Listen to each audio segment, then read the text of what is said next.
Doctor ortho Ayurvedic oil and capsule. अब दर्द भी घुटने टेकेगा।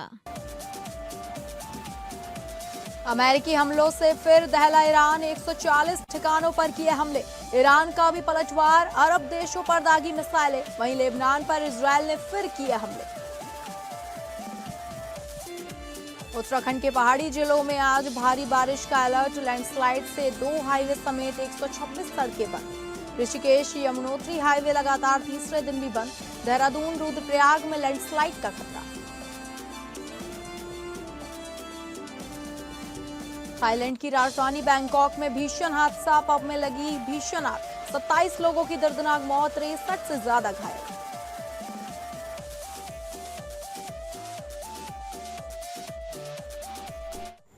नमस्कार, आप सभी का बहुत बहुत स्वागत है टॉप अपडेट में। मैं हूं आपके साथ शालिनी राणा। शुरुआत करेंगे टॉप अपडेट की।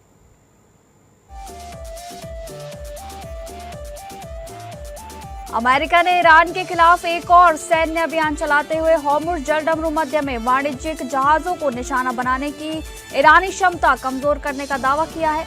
अमेरिकी सेंट्रल कमांड के मुताबिक ये कार्रवाई राष्ट्रपति डोनाल्ड ट्रंप के निर्देश पर की गई ताकि ईरानी बलों को उनके कदमों के लिए जवाबदेही ठहराया जा सके।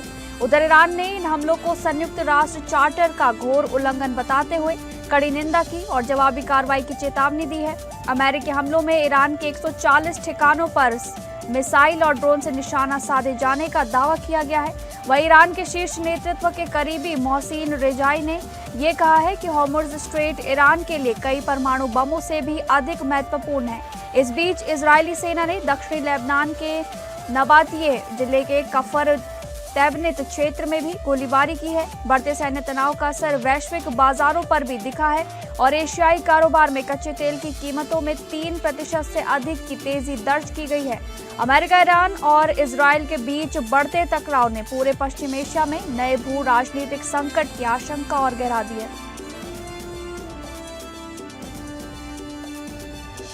पंजाब कांग्रेस में नेतृत्व परिवर्तन को लेकर जारी सियासी खींचतान अब दिल्ली पहुंचने की तैयारी में है, जहां पूर्व मुख्यमंत्री चरणजीत सिंह चन्नी का गुट शक्ति प्रदर्शन की रणनीति बना रहा है। चन्नी समर्थक प्रदेश अध्यक्ष अमरिंदर सिंह राजा वंडिंग को हटाने की मांग पर अड़े हुए हैं और चेतावनी दे चुके हैं कि मांगे नहीं मानी गई तो हाईकमान के सामने प्रदर्शन किया जाएगा। बताया जा रहा है कि राहुल गांधी इस सप्ताह चन्नी गुट के नेताओं को बातचीत के लिए दिल्ली बुला सकते हैं। इससे पहले प्रदेश प्रभारी भूपेश बघेल के सामने भी चन्नी समर्थकों ने अपना विरोध दर्ज कराया था। हालांकि बघेल ने साफ कर दिया है कि मौजूदा फैसले में कोई बदलाव नहीं होगा, लेकिन नेताओं की बात हाईकमान तक पहुंचाई जाएगी। चन्नी गुट को उम्मीद है कि विधायकों और वरिष्ठ नेताओं के समर्थन को देखते हुए पार्टी नेतृत्व जल्द हस्तक्षेप करेगा। 2027 विधानसभा चुनाव को ध्यान में रखते हुए बड़ी संख्या में मौजूदा और पूर्व विधायक भी दिल्ली में प्रस्तावित शक्ति प्रदर्शन में शामिल होने की तैयारी कर रहे हैं। अब सबकी नजर कांग्रेस हाईकमान की बैठक और राहुल गांधी की अगली राजनीतिक रणनीति पर टिकी हुई है।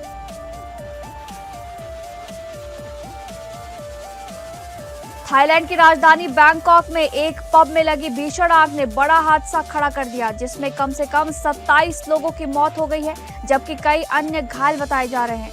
आग आधी रात के आसपास भड़की और देखते ही देखते पूरे परिसर में फैल गई, जिससे मौके पर अफरा तफरी मच गई। सोशल मीडिया पर सामने आए वीडियो में पब के मुख्य द्वार से ऊंची लपटें और आसमान में फैलता काले धुएं का गुब्बार दिखाई दिया, जबकि लोग जान बचाने के लिए बाहर भागते नजर आए। दमकल विभाग ने करीब आधे घंटे की कड़ी मशक्कत के बाद आग पर काबू पाया। घायलों को तत्काल अस्पतालों में भर्ती कराया गया है, जहां उनका इलाज जारी है। थाईलैंड के प्रधानमंत्री अनुतिन चारनीविरकुल ने हादसे में 27 लोगों की मौत की पुष्टि करते हुए घटना पर गहरा दुख जताया है। प्रशासन ने आग लगने के कारणों की जांच शुरू कर दी है और मृतकों व घायलों की पहचान की प्रक्रिया भी जारी है। शुरुआती तौर पर यह हादसा बैंकॉक के हालिया वर्षों की सबसे भयावह अग्निकांड घटनाओं में से एक माना जा रहा है।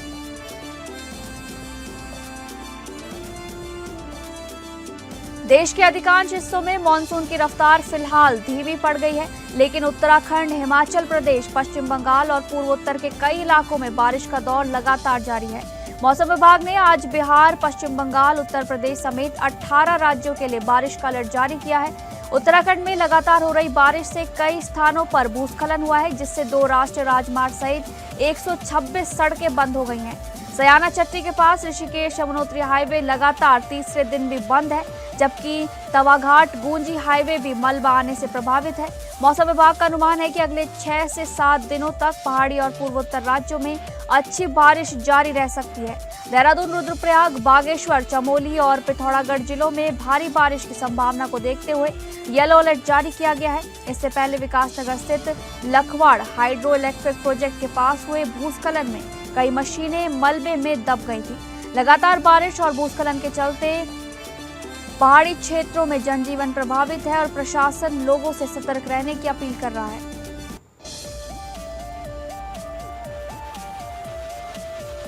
देहरादून में उत्तराखंड भाजपा की संगठनात्मक बैठक आयोजित की गई, जिसमें पार्टी के राष्ट्रीय महामंत्री तरुण चुग ने भी हिस्सा लिया।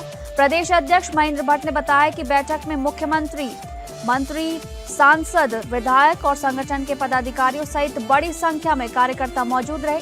बैठक का मुख्य फोकस विशेष गहन पुनरीक्षण अभियान के दूसरे चरण और मतदाता सूची को अधिक सटीक बनाने पर रहा।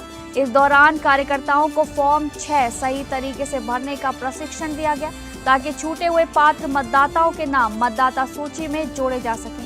साथ ही फॉर्म 7 के माध्यम से अपात्र या गलत तरीके से दर्ज मतदाताओं के नाम हटाने की प्रक्रिया का भी प्रदर्शन किया गया।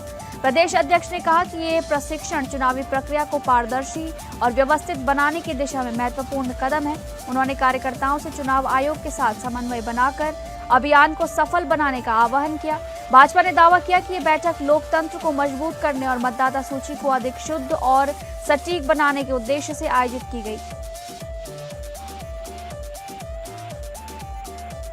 उत्तराखंड के रानीखेत में कांग्रेस कमेटी ने CWUC सदस्य एवं पूर्व प्रदेश अध्यक्ष करण मारा तथा उनकी पुत्री के जन्म दिवस के अवसर पर निर्वाणा पार्क में वृक्षारोपण और स्वच्छता अभियान आयोजित किया। कार्यक्रम के दौरान कई पौधे लगाए गए और पार्क परिसर की साफ सफाई कर पर्यावरण संरक्षण का संदेश दिया गया। करण मारा ने कहा कि जन्मदिन केवल उत्सव का नहीं, बल्कि समाज और प्रकृति के प्रति अपनी जिम्मेदारियां निभाने का भी अवसर है। उन्होंने लोगों से हर शुभ अवसर पर एक पौधा लगाने और उसकी देखभाल करने का संकल्प लेने की अपील की। मारा ने कहा कि पेड़ केवल छाया और फल नहीं देते, बल्कि आने वाली पीढ़ियों के सुरक्षित भविष्य की भी नींव रखते हैं।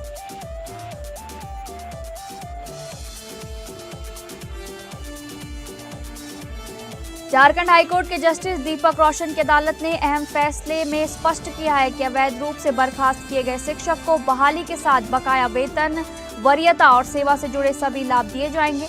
अदालत ने कहा कि बहाली का अर्थ केवल नौकरी पर लौटाना नहीं, बल्कि कर्मचारी को उस स्थिति में स्थापित करना है जिसमें वो बर्खास्तगी से पहले था। कोर्ट ने माना कि याचिकाकर्ता को गलत तरीके से नौकरी से वंचित कर लंबे समय तक न्याय के लिए अदालतों के चक्कर लगाने पड़े। ये मामला गिरिडीह के लंगटा बाबा कॉलेज के राजनीति विज्ञान के व्याख्याता विनोद कुमार राय से जुड़ा है। उन्हें वर्ष 2008 में बिना किसी विभागीय जांच के कॉलेज प्रबंधन ने सेवा से बर्खास्त कर दिया था। इससे पहले हाईकोर्ट के निर्देश पर गठित 3 सदस्यीय जांच समिति ने उनके खिलाफ लगाए गए आरोपों को साबित नहीं कर पाए थे। इसके बावजूद की गई बर्खास्तगी को अदालत ने अनुचित माना और शिक्षक के अधिकारों की बहाली पर जोर दिया। इस फैसले को अवैध बर्खास्तगी के मामलों में कर्मचारियों के अधिकारों को मजबूत करने वाला महत्वपूर्ण निर्णय माना जा रहा है।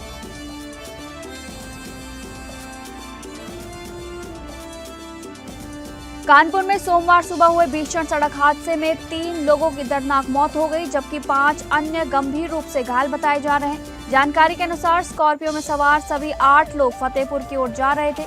इसी दौरान तेज रफ्तार स्कॉर्पियो हाईवे किनारे खड़े एक ट्रक में पीछे से जा भिड़ी। टक्कर इतनी जबरदस्त थी कि वाहन के परखच्चे उड़ गए और कई लोग स्कॉर्पियो के अंदर ही फंस गए। हादसे की सूचना मिलते ही पुलिस और राहत दल मौके पर पहुंचे और कड़ी मशक्कत के बाद घायलों को बाहर निकाला गया। सभी घायलों को तत्काल कांशीराम अस्पताल में भर्ती कराया गया, जहां उनका इलाज जारी है। पुलिस ने मृतकों के शव कब्जे में लेकर पोस्टमार्टम के लिए भेज दिए हैं और हादसे के कारणों की जांच शुरू कर दी गई है। शुरुआती जांच में तेज रफ्तार को दुर्घटना की प्रमुख वजह माना जा रहा है। लखनऊ के कानपुर रोड पर कृष्णानगर ट्रैफिक पुलिस की सतर्कता और त्वरित कार्रवाई से एक बड़ा हादसा टल गया। दरोगा खेड़ा क्षेत्र में सीएनजी गैस सिलेंडरों से लदी डीसीएम ने एक बाइक सवार को टक्कर मार दी, जिसके बाद बाइक कई किलोमीटर तक वाहन के आगे सड़क पर घिसटती रही और लगातार चिंगारियां निकलती रहीं। सीएनजी से भरे वाहन में आग लगने की आशंका से इलाके में अफरा तफरी का माहौल बन गया। स्थानीय लोगों की सूचना पर कृष्णानगर ट्रैफिक पुलिस तुरंत मौके पर पहुंची और डीसीएम का पीछा कर उसे सुरक्षित रुकवाया। टीआई प्रभारी नाइट राजेश कुमार, पुष्कल सिंह और मयंक सिंह ने साहस और सूझबूझ का परिचय देते हुए संभावित भीषण दुर्घटना को टाल दिया। समय रहते वाहन रोक लिए जाने से बड़ा जान माल का नुकसान होने से बचा गया। घटना के बाद पुलिस ने आवश्यक वैधानिक कार्रवाई शुरू कर दी है और इस पूरे कार्रवाई की स्थानीय लोगों ने भी सराहना की है।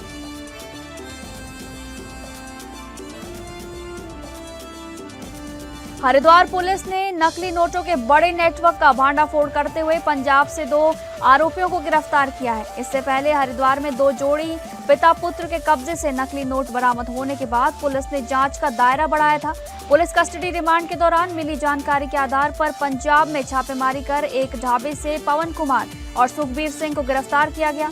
आरोपियों के पास से 1,05,000 रुपए के नकली नोट, नकली करेंसी छापने वाला प्रिंटर और एक वर्ना कार बरामद की गई है। जांच में खुलासा हुआ है कि आरोपी 50,000 रुपए लेकर बदले में 1 लाख रुपए के नकली नोट देकर मोटा मुनाफा कमाते थे। पुलिस के मुताबिक पवन ढाबा संचालक है, जबकि सुखबीर कपड़ों के कारोबार की आड़ में जाली नोटों का धंधा चला रहा था। दोनों आरोपी पहले भी अलग अलग मामलों में जेल जा चुके हैं और वही उनकी दोस्ती हुई, जिसके बाद नकली करेंसी का नेटवर्क खड़ा किया गया। पुलिस अब इस गिरोह से जुड़े अन्य आरोपियों और नेटवर्क की कड़ियों को खंगालने में जुटी है।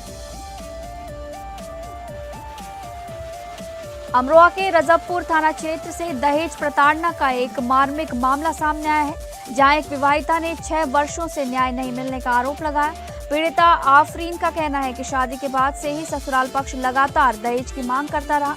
आरोप है कि मांग पूरी न होने पर पति सलमान और अन्य ससुराल वालों ने उसके साथ मारपीट की और घर में ताला लगाकर उसे बाहर निकाल दिया। पीड़िता का दावा है कि वो पिछले 6 साल से थाने और अदालत के चक्कर लगा रही है, लेकिन अब तक उसे न्याय नहीं मिल सका। उनका कहना है कि पति ने भी उसे अपने घर में रहने से बेदखल कर दिया है, जिससे वो दर दर भटकने को मजबूर है। आफरीन ने प्रशासन और पुलिस के वरिष्ठ अधिकारियों से निष्पक्ष जांच कर दोषियों के खिलाफ कार्रवाई की मांग की है। साथ ही उसने ससुराल में दोबारा रहने का अधिकार दिलाने की भी गुहार लगाई है।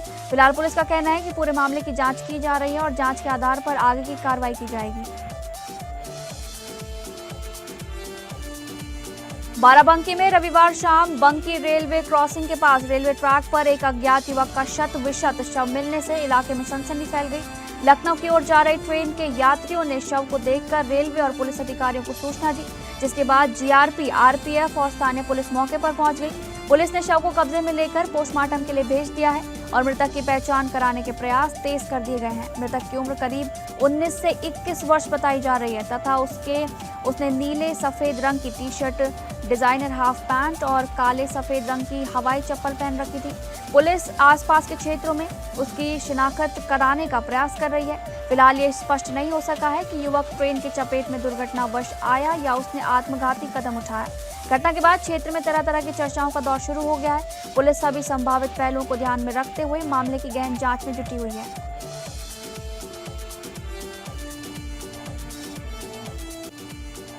कानपुर के जुई थाना क्षेत्र स्थित राखी मंडी में रविवार को एक कबाड़ के गोदाम में अचानक भीषण आग लगने से इलाके में अफरा तफरी मच गई। देखते ही देखते आग ने विकराल रूप धारण कर लिया और ऊंची लपटों के साथ धुएं का घना गुब्बार दूर तक दिखाई देने लगा। स्थानीय लोगों ने तत्काल पुलिस और फायर ब्रिगेड को घटना की सूचना दी, जिसके बाद दमकल की कई गाड़ियां मौके पर पहुंची। फायर ब्रिगेड कर्मियों ने कड़ी मशक्कत के बाद आग पर काबू पाया और आसपास के क्षेत्रों में आग फैलने से रोक दिया गया। प्रारंभिक जानकारी के अनुसार आग में गोदाम में रखा कबाड़ पूरी तरह जलकर राख हो गया है। इस हादसे में लाखों रुपए के नुकसान की आशंका जताई जा रही है।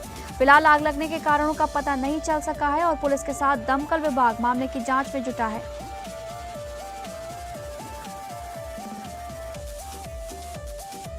लखनऊ के बख्शी का तालाब क्षेत्र में शनिवार रात एक 6 माह पुरानी इलेक्ट्रिक स्कूटी में अचानक आग लगने से हड़कंप मच गया।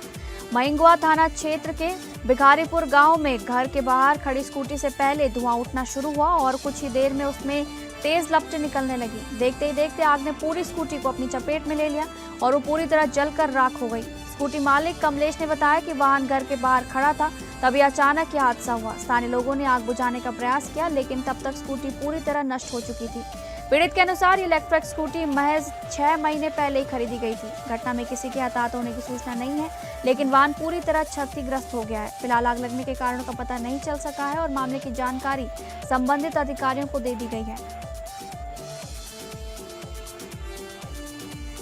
सोनभद्र की मारकुंडी घाटी में करीब 100 फीट गहरी खाई से नवविवाहित दंपत्ति के शव मिलने से पूरे इलाके में सनसनी फैल गई है। मृतकों की पहचान राहुल और उनकी पत्नी चंदा उर्फ इंद्रावती के रूप में की गई है, जिनकी शादी इसी वर्ष 6 मई को हुई थी।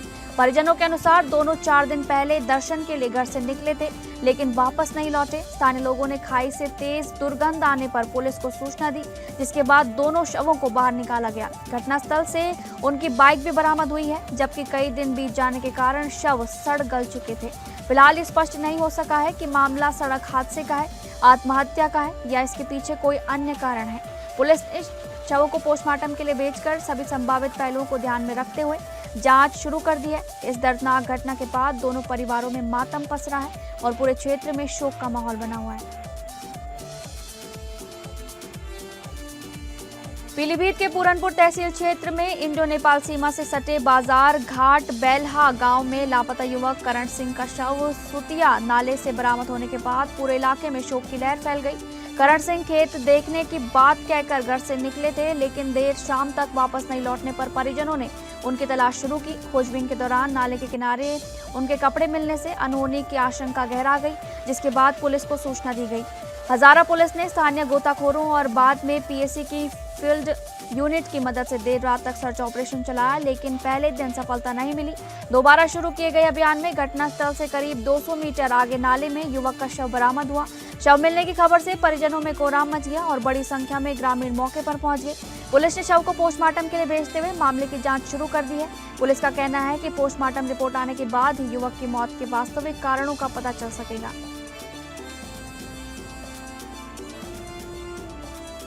टिहरी गढ़वाल में सोमनाथ स्वाभिमान पर्व के अवसर पर 40 सदस्यीय यात्रा दल को जिलाधिकारी नितिका खंडेलवाल ने कलेक्ट्रेट परिसर से हरी झंडी दिखाकर गुजरात के सोमनाथ के लिए रवाना किया। 7 दिवसीय इस यात्रा में जनपद के विभिन्न क्षेत्रों से 21 पुरुष और 19 महिलाएं शामिल हैं। सभी प्रतिभागी हरावाला देहरादून से ट्रेन के माध्यम से सोमनाथ के लिए प्रस्थान करेंगे। जिला प्रशासन की ओर से ये पूरी यात्रा निःशुल्क कराई जा रही है, जिसका संचालन जिला युवा कल्याण विभाग के तत्वाधान में किया जा रहा है। यात्रा का उद्देश्य प्रतिभागियों को सोमनाथ के ऐतिहासिक, सांस्कृतिक और आध्यात्मिक महत्व से परिचित कराना है। साथ ही राष्ट्रीय एकता, सांस्कृतिक विरासत और देश की समृद्ध परंपराओं के प्रति जागरूकता बढ़ाना भी इसका प्रमुख लक्ष्य है। इस अवसर पर जिला युवा कल्याण अधिकारी रविंद्र सिंह फोनिया, विभाग के अधिकारी और यात्रा दल के सदस्य भी मौजूद रहे। जिला प्रशासन ने यात्रियों को सुरक्षित और सफल यात्रा के लिए शुभकामनाएं देते हुए उन्हें रवाना किया। कौशाम्बी जिले में गौ तस्करी के मामले में फरार आरोपियों की तलाश के दौरान पुलिस और बदमाशों के बीच मुठभेड़ हो गई, जिसमें एक आरोपी के पैर में गोली लगी। सराय अकिल थाना क्षेत्र के परखास गांव के पास मुखबिर की सूचना पर पुलिस ने आम के बगीचे में घेराबंदी की, जहां कुछ लोग कथित रूप से गौकशी की तैयारी कर रहे थे। पुलिस के अनुसार गिरते ही आरोपियों ने फायरिंग शुरू कर दी, जिसके जवाब में की गई कार्रवाई में मोहम्मद अरशद घायल हो गए। घायल आरोपी को गिरफ्तार कर अस्पताल में भर्ती कराया गया, जबकि सुन्ने नफीस और फखरुल को भी मौके से गिरफ्तार कर लिया गया है। पुलिस ने बताया कि गिरफ्तार सभी आरोपी 24 जून को दर्ज गौमांस प्रकरण में वांछित चल रहे थे। मौके से एक तमंचा, कारतूस, चापड़, रस्सी और एक बछड़ा भी बरामद किया गया है। हालांकि 2 आरोपी मौके से फरार होने में सफल रहे, जिनकी तलाश के लिए पुलिस लगातार दबिश दे रही है। पुलिस ने पूरे मामले की साक्ष्य जुटाकर आगे की विधिक कार्रवाई शुरू कर दी है। Ajay Devgn starrer comedy film Dhamaal 4 box office पर शानदार प्रदर्शन करते हुए लगातार सफलता के नए रिकॉर्ड बना रही है। रिलीज के तीसरे दिन फिल्म ने वर्ल्ड वाइड 40 करोड़ रुपए से अधिक की कमाई कर ओपनिंग वीकेंड में लंबी छलांग लगाई है। इसके साथ ही फिल्म का कुल वैश्विक कारोबार 92 करोड़ रुपए के पार पहुंच गया है और अब ये जल्दी 100 करोड़ क्लब में शामिल होने की ओर बढ़ रही है। विदेशों में भी फिल्म को जबरदस्त प्रतिक्रिया मिली है, जहां अब तक 14 करोड़ रुपए से अधिक का कारोबार दर्ज किया गया है। निर्देशक इंद्र कुमार की इस फिल्म में एक बार फिर लालच और हास्य से भरपूर कहानी को नए अंदाज में पेश किया गया है। अजय देवगन के साथ रितेश देशमुख, अरशद वारसी, जावेद जाफरी, संजय मिश्रा, रवि किशन, संजीदा शेख और अंजलि आनंद ने दमदार अभिनय किया है। दर्शकों की सकारात्मक प्रतिक्रिया और मजबूत वर्ड ऑफ माउथ फिल्म की कमाई को लगातार बढ़ावा दे रहे हैं। 90 के दशक की गई चर्चित फिल्में बना चुके केसी बोकाडिया की सोशल ड्रामा फिल्म तीसरी बेगम अब सिनेमाघरों के बाद OTT प्लेटफॉर्म पर दस्तक देने जा रही है। 22 मई 2026 को रिलीज हुई ये फिल्म सेंसर बोर्ड से जुड़े विवादों और चर्चाओं के कारण काफी सुर्खियों में रही थी। अब ये फिल्म 18 जुलाई 2026 से वेब्स OTT प्लेटफॉर्म पर स्ट्रीम होगी। फिल्म की कहानी पूजा नाम की युवती के इर्द गिर्द घूमती है, जो शादी के बाद अपने पति की पहले से 2 पत्नियां होने का सच जानकर संघर्ष का सामना करती है। फिल्म में कायनात अरोड़ा, मुग्धा गोडसे, रचना श्याम, असरार खान और जरीना वहाब ने अहम भूमिका निभाई है। बॉक्स ऑफिस पर उम्मीद के मुताबिक प्रदर्शन नहीं कर पाने के बावजूद फिल्म अपने विषय और विवादों के कारण चर्चा में बनी रही। सेंसर बोर्ड के साथ एक दृश्य को लेकर हुए विवाद के बाद आवश्यक बदलाव किए गए, जिसके बाद फिल्म को रिलीज की मंजूरी मिली है। अब देखना होगा कि बड़े पर्दे पर फीकी रही तीसरी बेगम OTT दर्शकों के बीच कितनी सफलता हासिल कर पाती है।